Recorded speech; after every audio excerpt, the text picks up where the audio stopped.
Isa sa mga hinahangaang basketballista noong dekada 90, si Nelson Asaytono. Halos lahat ng award sa PBA, puwera lang ang pagiging MVP na iuwi niya. Nasaan na nga ba siya ngayon? Roda Magnaye, ikwento mo.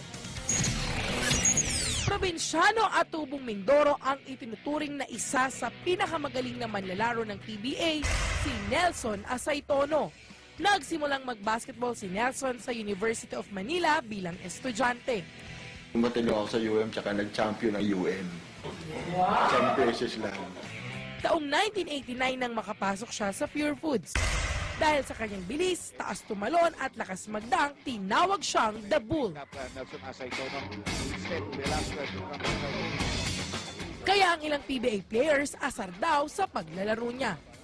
April 7, 2005, nang gawin ni Nelson pang 12,268 point niya. Pang-pito sa may pinakamaraming nagawang puntos sa PBA. Actually, halos lahat ng award nakuha ko na eh. No? Ang isa lang talaga ang hindi ko nakuha, yung MVP.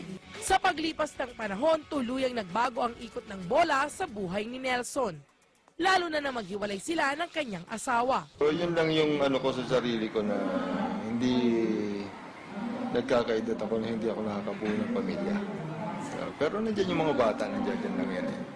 Kahit di niya kasama ang dalawang anak, saludo pa rin ng mga ito sa kanya. Super nice niya talaga. Dito at home and everything. Full-time employee sa isang networking company sa Ortigas, si Asaytono.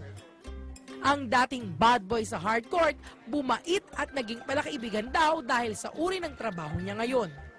Tsaka nakikita ko doon sa ibang tao na hindi nga kilala, nakakakuha sila ng customer nila. Sabi ko, ako pa kaya na, ako na yung tinatawag, ako na yung linalapitan. So, mas madali akong makakuha ng tao. Pero aminado si Nelson na namimiss niya ang pagbabasketball. Kung tatanungin mo kung nag-use kong basketball, sobra. Kaya lang, hindi na natin pwedeng ibalik yung kahapon eh, di ba? Na-foul man sa ilang aspeto sa buhay si Nelson The Bull Asaytono, tuloy pa rin ang pagsugod sa mga hamon tulad ng isang toro. Roda Magnaye, News 5.